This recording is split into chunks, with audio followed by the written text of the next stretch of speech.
Olá a todos, aqui é a professora Thaís Kempner e hoje daremos continuidade à nossa disciplina de instrumentação industrial, cujo objetivo da aula de hoje é falar sobre os tipos de erros. Então, nós temos diferentes tipos de erros que são classificados no nosso sistema de medição. Então, vamos começar falando sobre o nosso erro sistemático. O erro, que é chamado de erro sistemático, é aquele erro onde nós temos uma parcela previsível. Então, nós vamos ter precisão nas nossas medidas. A gente já falou na aula passada a diferença entre precisão e exatidão. Então, se eu realizar diversas medições e esses valores aí, eles estiverem sempre muito próximos uns dos outros, mas não estiverem exatos, não estiverem corretos, é sinal que eu tenho um erro sistemático, classificado como erro sistemático.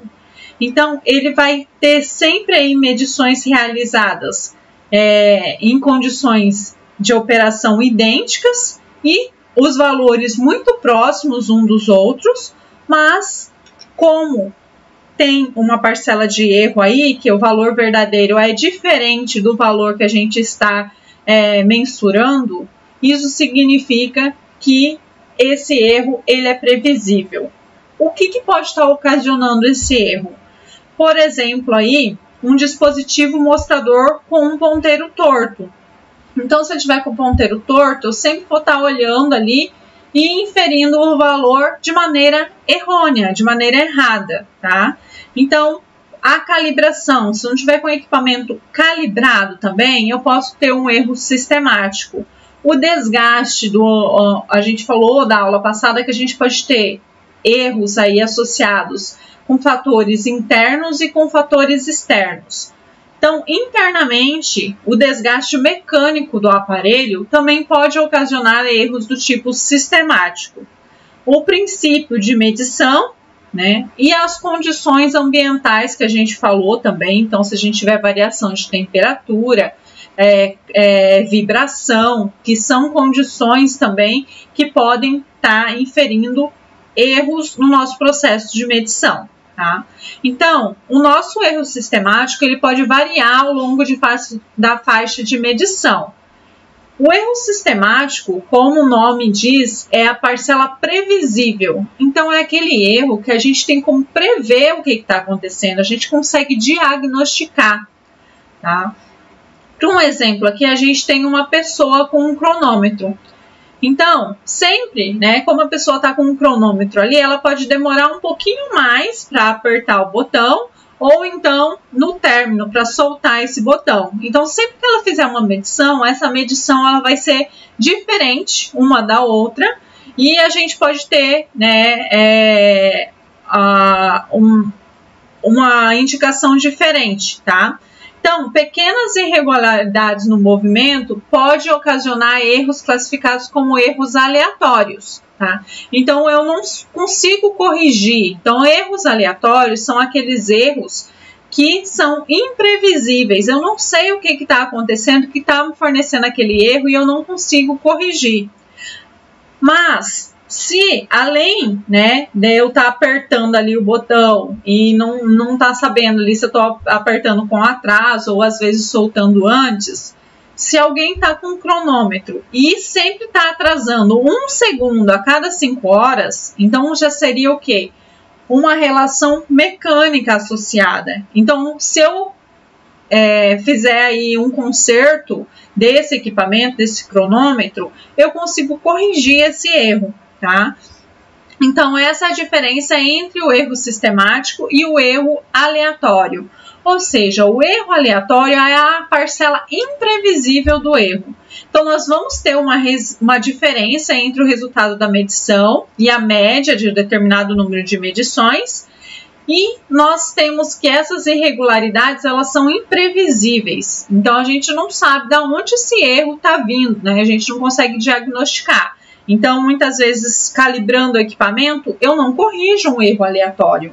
Que tipo de erro que eu vou corrigir quando eu calibro um equipamento? Um erro sistemático, com relação a quê? A precisão do equipamento, tá?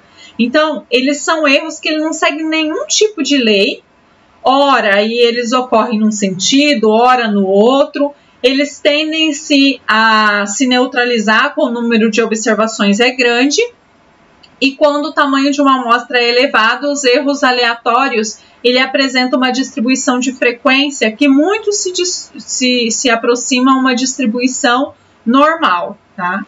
Então, o que é o erro sistemático? É o erro previsível. O que é o erro aleatório?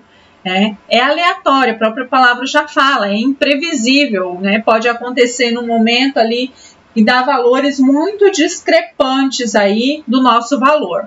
Então, normalmente, o erro aleatório, ele é associado aí, né, fazendo a média, a gente pode ter exatidão, mas dificilmente a gente tem precisão quando a gente tem um erro aleatório. A gente tem outra classificação que é o erro grosseiro, tá? O erro grosseiro, ele é decorrente de um mau uso ou um mau funcionamento do sistema de medição. Então, ele pode ocorrer em função de uma leitura errônea, uma operação indevida ou um dano no sistema de medição. E, assim como o erro aleatório, o erro grosseiro, ele também é totalmente imprevisível. Porém, a sua ocorrência, a sua existência, ela é detectável. Então, o erro aleatório, diferentemente do erro grosseiro, que ambos são imprevisíveis, a gente pode, com o erro grosseiro, diagnosticar o que está acontecendo. Então, às vezes foi uma leitura mal feita, pegou um equipamento lá analógico, por exemplo, e teve paralaxe, lembra que a gente falou? Ou seja, não analisou o ponteiro lá corretamente, né, conforme a sua sombra no espelho. Então, é um erro que ele é imprevisível, mas ele é detectável. Então, a sua aparição aí pode ser resumida a casos muito esporádicos, desde que o trabalho de medição seja feito com consciência. Então, esses são os 3 tipos de erro que a gente classifica: erro sistemático, erro grosseiro e erro aleatório. Erro sistemático é previsível, erro grosseiro e erro aleatório são imprevisíveis. Entretanto, o erro grosseiro ele é detectável, enquanto que o erro aleatório eu não consigo detectar qual que é a causa do problema. Então, essas são as diferenças que a gente tem na classificação dos erros, tá? Como que nós calculamos um determinado erro? Então, o objetivo da aula de hoje, além de conhecer os tipos de erros, é estimar como que são calculados esses erros, tá? Vamos começar então com um erro sistemático. A gente viu lá na aula passada que para determinar o erro de forma geral de alguma indicação, é só pegar aquele número de indicação, fazer menos o valor verdadeiro do mensurando, tá? Para a gente determinar o erro sistemático, em vez de pegar o número, aqui a indicação, o que a gente vai pegar? A gente vai pegar um valor aqui infinito de indicações. Por que ele está falando um valor infinito? Porque quanto mais indicações a gente tiver, quanto mais medições a gente tiver, a gente viu que a gente tem mais exatidão na média das nossas medidas, tá? Então, toda vez que a gente vê esse tracinho aqui representado, a gente está falando de média. Média das indicações, média de um número infinito de indicações. Ah, mas como que a gente vai fazer, então, um número infinito de medições? Então, isso não é possível. Na prática, isso é bem difícil, tá? Então, na verdade, a gente utiliza outra palavrinha, né? Para determinar, na verdade, o erro sistemático, seria um número infinito. A gente calcula a tendência desse erro, né? Então, só muda a palavrinha ali para a gente calcular qual que seria a tendência. Então, em vez da gente utilizar um número infinito de indicações, a gente vai utilizar um número finito. Além disso, a gente falou que o valor verdadeiro, a gente ter aquele valor com certeza que é aquele valor mesmo, também na prática é bem difícil. Normalmente, o que a gente faz? A gente convenciona um determinado valor. Então, a gente utiliza um valor verdadeiro convencional, tá? Então, na prática, a gente não conhece o valor exato, verdadeiro do mensurando, mas apenas um valor aproximado. Então, nós denominamos o valor verdadeiro convencional como uma estimativa desse valor verdadeiro, tá? Então, a tendência, né, que seria ali a tendência do nosso erro sistemático, ela é calculada a partir da diferença da média de um número finito de indicações, que vão ser feitas repetitivamente, só que daí nós não vamos chegar a um número infinito, nós vamos ter um número finito, que a gente vai ter um número de indicações, e também a gente vai arbitrar um valor verdadeiro convencional, tá? Então, essa é a diferença. Então, a gente vai fazer uma média das indicações, que são um número finito dessas indicações, e utilizar um valor verdadeiro convencional, ou seja, a gente vai fazer uma estimativa desse erro sistemático, tá? Então, o parâmetro tendência é, na verdade, uma estimativa do erro sistemático obtido a partir de um número finito das medições, onde é arbitrado um valor verdadeiro convencional. E isso que é a tendência do erro, tá? Então, a gente tem aqui, né, um valor, ele colocado como convencional, que é o valor que vai ser arbitrado como valor de exatidão, e aí a tendência é quão próximo tá desse valor aqui ou não, tá? Então, a gente sempre vai fazer a média das indicações. Então, se eu fiz lá 12 leituras, eu vou somar todas essas leituras e aí eu vou estar dividindo pelo número de indicações, que é o 12, tá? Para corrigir o erro, eu vou fazer o quê? A correção desse erro nada mais é do que tá pegando, então, o valor da tendência, né? E tá colocando, então, um valor negativo. Então, ele pode ser, a correção, ela pode ser usada para exprimir uma estimativa também desse erro sistemático. Ela é numericamente igual à tendência, porém, o seu sinal, ele é invertido, tá? Então, aqui a gente fazia o valor da indicação menos o valor verdadeiro convencional. Quando a gente faz a correção, a gente faz o valor verdadeiro convencional menos o valor da indicação, tá? Então, ele pode ser usado também para exprimir ali uma estimativa do erro sistemático. Como o erro sistemático é previsível, a gente vai ter ali, né, tá sempre dando uma diferença de quanto? Então, a gente faz a média, vê a diferença e aí calibra lá o instrumento conforme essa diferença para estar fazendo essa correção no equipamento. Então, correção do erro só é possível quando a gente tem uma parcela previsível do erro, ou seja, do erro sistemático, tá?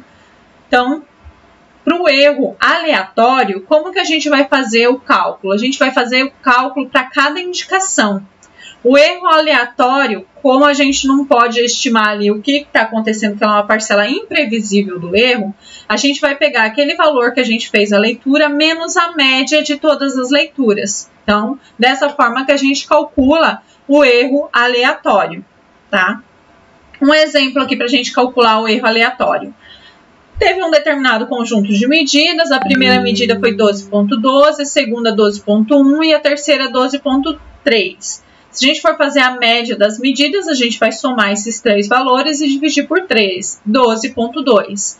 Então, o erro aleatório da primeira medida é a primeira indicação, que seria o 12.12, menos a média, né? Então, a gente teve que esse erro foi 0. Tá? Na segunda, foi menos 0,1 e na terceira, 0,1. Tá?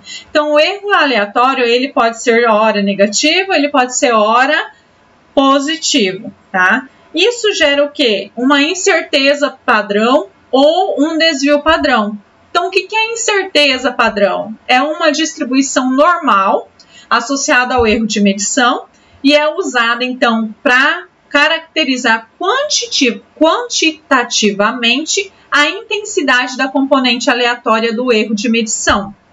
Então, incerteza padrão, também chamada de desvio padrão do erro, ele também pode ser calculado. Ele é representado aí pela letra U, tá? E ele vai descrever, então, a fórmula dele, né, para calcular esse desvio padrão, seria toda a somatória, né, das indicações menos a indicação aqui ao quadrado dividido por n, onde n é o número de medições repetitivas efetuadas. tá? Então, essa forma seria aqui a nossa fórmula para calcular o desvio padrão. Novamente, aparece aqui, ó, que o número de medições, de indicações, está tendendo a infinito. A gente já viu que na prática a gente não vai realizar, então, infinitas medições para realizar essa somatória. Então, como na prática não é possível efetuar infinitas medições repetitivas, uma estimativa do desvio padrão é obtida aí, né, por uma amostra. Então, conforme o número de indicações que a gente obtiver. Então, calculando a partir de um número finito de medições repetidas, tá? Só que aí, então, aqui a gente vai utilizar N-1 na nossa fórmula, é isso que modifica, tá? Então, para a gente calcular aí, né, o nosso desvio padrão, a gente vai calcular um número finito agora, que é o número de indicações que a gente vai ter, e aqui vai ser o número de indicações menos 1, tá? Não sei se vocês estão percebendo, quem que é a sua fórmula aqui, ó? Quem que é o número da indicação menos a média da indicação? Não é o cálculo do erro aleatório, tá?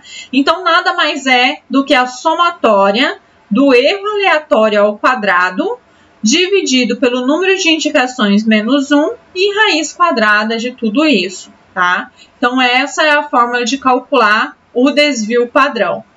Além do desvio padrão, é comum também a gente calcular a repetitividade, tá? Ou seja, é uma forma de exprimir quantitativamente o erro aleatório através da sua repetição. Então, a repetitividade de um instrumento de medição vai expressar uma faixa de valores dentro do qual a gente tem uma probabilidade estatística que situa o erro aleatório da indicação. Então, para estimar esse parâmetro, é necessário multiplicar o desvio padrão, né, que a gente acabou de ver ali, e aí a gente tem uma tabelinha definida aí, que ela é conhecida como coeficiente T, de student, tá? Levando em conta aí a probabilidade de enquadramento desejada ao número de dados envolvidos. Então, a gente tem que o nosso erro aleatório é dado pela indicação menos a média, e aí a gente vai calcular esse desvio padrão, e com o resultado desse desvio padrão, a gente consegue determinar qual que é essa repetibilidade desse erro, tá? Então, a repetibilidade, ela define a faixa dentro da qual espera-se que o erro aleatório esteja contido. Então, aqui, ó, né, o erro aleatório, né, num determinado valor. Então, ele vai de mais e menos. Como a gente viu no exemplo anterior, a gente tinha um erro aleatório, né, que se situava entre um determinado valor e outro, um positivo e outro negativo. Isso é a repetitividade do erro e a gente tem como calcular isso através dessa fórmula. Então, a gente tem uma determinada tabelinha para consultar, tá? E aí, né, a nosso desvio padrão, também chamada de incerteza padrão, então vocês viram hora representado por sigma, hora representado por U. Quando a gente está falando de incerteza padrão, é o U. Quando é desvio padrão, é o sigma. Mas o significado deles é o mesmo, tá? Então, a gente pode encontrar diferentes formas aí na bibliografia. Então, o T aqui de estudante que foi feita essa tabelinha é a probabilidade aí, né, de N-1 graus de liberdade. Ou seja, novamente, N-1 aqui significa o número de indicações menos 1, tá? Então, se eu realizei 12 medições, eu vou vir aqui, ó, né, e verificar qual que seria o valor de N-1. Então, 12 menos 1, o valor do T de estudante seria esse valor aqui, ó, 2,255. Se eu realizei 40 medições, né, eu vou ter que pegar o valor mais próximo, né, então, sempre vamos pegar aqui, né, na nossa tabelinha, o valor mais próximo que a gente tem das nossas indicações para estar fazendo esse cálculo da repetitividade, tá? Para fixar esse conteúdo, vamos a um exemplo aí do cálculo de erro, tá? Então, nós temos aqui um exemplo que a gente tem uma tabela onde foram realizadas 12 indicações. Medi a primeira vez, deu 1014, né? Isso falando aí que eu estou utilizando, então, uma balança, tá? Uma balança digital. A massa que eu estou verificando, ela é conhecida. Então, eu tenho lá um peso de 1000, né? Aí, utilizado aí de 1000 gramas, né? Ou seja, aqui tá quilograma, tá digitado errado, tá, pessoal? 1000 gramas, tá?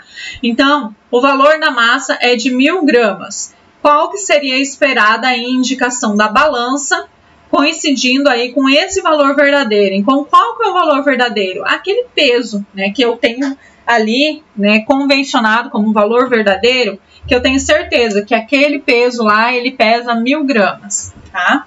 Então, eu vou fazer várias indicações, né? Na primeira eu tinha que é 1014, na segunda 1015, na 1017, 1012 e assim sucessivamente, tá? Então, o que a gente tem que fazer aí? Calcular o erro dessa balança, tá? Então, se a gente for lá, né, e fazer a medição lá, a gente vai ter lá, eu sei que o peso dela é 1000 gramas, mas a indicação na balança me deu 1014 gramas, tá? Então, a balança indica 1014 gramas. Ela tem algum erro de medição? Tem. Por quê? Porque está diferente do valor verdadeiro aqui, que é 1000 gramas. Então, diferente quanto? Se a gente for fazer um cálculo simples do erro, seria o valor da indicação menos o valor verdadeiro convencional aqui, que seria 1000. 1014 menos 1000, eu tenho um erro de mais 14 gramas. Só que a gente tem várias indicações, né? Então, a gente viu que a gente só pode calcular o erro se a gente tem esse valor verdadeiro. E esse valor é verdadeiro? Não, ele é convencionado em 1000 gramas, tá? Então, eu sei lá que aquele pezinho, ele pesa 1000, mas ainda assim eu não posso falar com absoluta certeza. Então, o ideal é que a gente faça uma média de todas as indicações que a gente teve ali. Então, fazendo uma média das indicações, eu vou fazer a somatória de todos esses valores, tá? E vou dividir por quanto? Por 12, que é o número de indicações que a gente teve. Então, eu cheguei aqui que a minha média deu 1015 gramas. Então, a gente calcula um erro médio dessas indicações, tá? Então, na verdade, a gente vai calcular o quê? Uma tendência do erro sistemático. Porque o erro sistemático, ele só poderia ser calculado se eu fizesse infinitas medições. Aí eu poderia falar, o erro sistemático é tanto. Mas a gente pode fazer uma estimativa desse erro sistemático, que é chamado de tendência. Então, o cálculo da tendência, né, nada mais é do que eu pegar esse valor médio, que foi 1015, fazer então menos o valor verdadeiro convencional, que foi de 1000 gramas, tá? Então, a tendência, ela é de quanto? Mais 15. Então, dessa forma que a gente calcula a tendência. Vou corrigir. Então, essa balança, ela tá dando sempre um erro ali associado.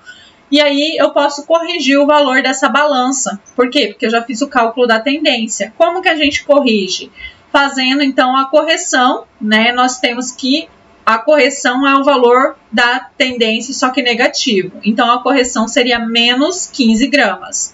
Ou seja, a gente deve subtrair 15 gramas da indicação para compensar esses erros sistemáticos que estão sendo originados por essa balança. Ao eliminar essa parcela sistemática do erro de medição, nós vamos então estar corrigindo as indicações, obtendo então uma indicação corrigida.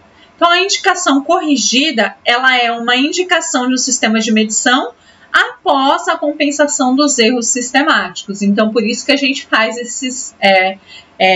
esses cálculos do erro sistemático para a gente conseguir fazer a correção.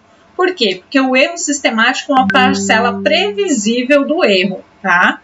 Então, como que ficaria a nossa indicação corrigida, né? Então, a gente pegaria o primeiro valor da nossa indicação, que era 1014, a gente vai fazer menos 15.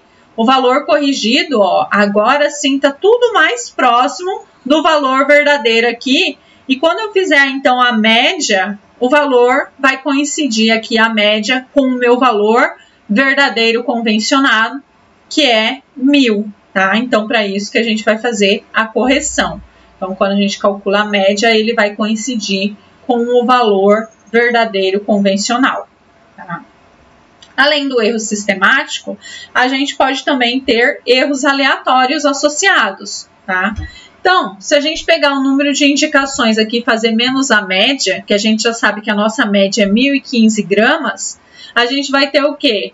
O cálculo do erro aleatório para cada indicação, tá? Esse erro aleatório aqui, ó, ele tá variando de quanto para quanto? Menos 3, né? E aqui, 3. Tá? Então, esses erros aí, eles estão variando de uma maneira imprevisível, se a gente tivesse uma 13ª aqui, né, a gente não consegue prever qual que seria o valor dessa 13ª indicação. Porém, como ele está variando de menos 3 para mais 3, nessas 12 indicações, significa que esse erro ele estaria dentro dessa faixa. Portanto, é razoável esperar que esse erro aleatório para a 13ª indicação seja um valor qualquer, só que compreendido entre menos 3 e 3 gramas, que foi o valor que deu aqui do erro aleatório, tá? Então, para isso, quando a gente tem um erro aleatório, a gente calcula a incerteza padrão, tá? A incerteza padrão aqui que foi fornecida ali por aquela fórmula, deixa eu voltar aqui, né, que é a somatória do número de indicações que a gente tem, menos aí, multiplicado aí, então, né, vou somar todos os valores e elevar ao quadrado. Só que o erro aleatório, ele é a indicação menos a média das indicações. Então, aqui nada mais é do que a gente está calculando a incerteza ou o desvio padrão de uma média do erro aleatório, tá? Então, a gente vai pegar aqui e somar todos os valores aqui do erro aleatório, só que ao quadrado, tá? Então, a gente viu que os erros aleatórios lá, eles podem ter valores positivos ou valores negativos. Então, o que a gente vai fazer, na verdade?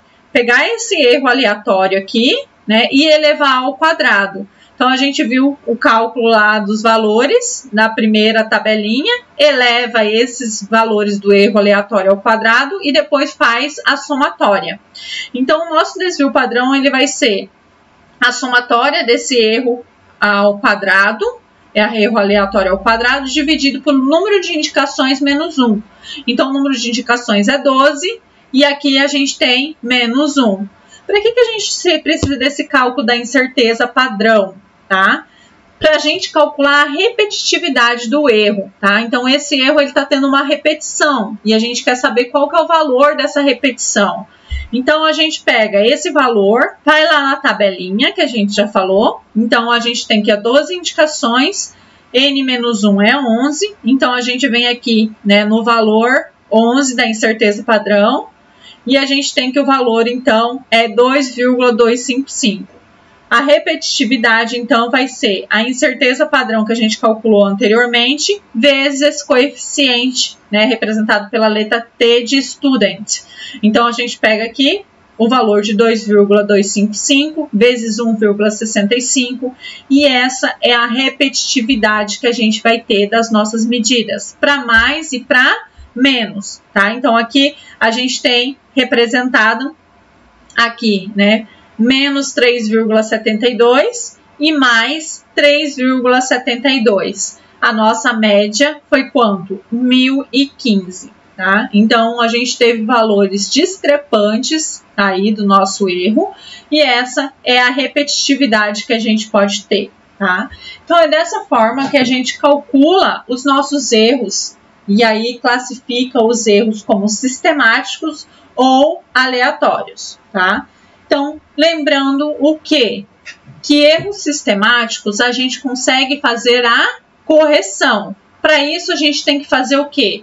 Calcula uma tendência desse erro e o resultado da correção vai ser menos, né, o valor dessa tendência. Então, vai ser sempre, se a tendência ela foi positiva, a correção vai ser um valor negativo. Se vice-versa. Então, erros sistemáticos a gente consegue realizar a correção. Erros aleatórios, eles são imprevisíveis, mas a gente consegue calcular qual que é a repetitividade dele, como que ele está se repetindo dentro dessa imprevisibilidade dele. Então, a gente calcula, né, a repetitividade dele. Para calcular a repetitividade, a gente tem que calcular a incerteza ou o desvio padrão que esse erro está tendo e multiplicar, então, por essa tabelinha aqui, que é a tabelinha que a gente utiliza aqui, que é o T-Student, né? T de Student aqui conforme o número de indicações menos 1. E o erro grosseiro, ele também é um erro imprevisível, mas normalmente ele é aí uma parcela que a gente consegue detectar o que está acontecendo, né? Então, um erro do operador, um ponteiro aí que está, no caso, que está torto, né? Então, a gente consegue detectar aquele erro, né? E está corrigindo o erro quando é erro sistemático. Quando é erro aleatório ou erro grosseiro, a gente tem a parcela imprevisível do erro, só que se for grosseiro, a gente consegue detectar qual foi o problema que originou esse erro aí. Então, muitas vezes ocasionado pelo próprio operador, né, do mensurando, ou seja, da grandeza que está sendo medida aí dos nossos sistemas de medição, tá? Então, vocês vão ficar com uma tarefinha para realizar aí com relação a esses cálculos e classificação dos tipos de erros. E nos vemos, então, na nossa próxima unidade, onde a gente vai falar, então, sobre sensores e transdutores. Até o nosso próximo encontro. Deixo para vocês aqui novamente nossas bibliografias complementares utilizadas para a preparação dessa aula. E obrigada pela atenção. Até o nosso próximo encontro.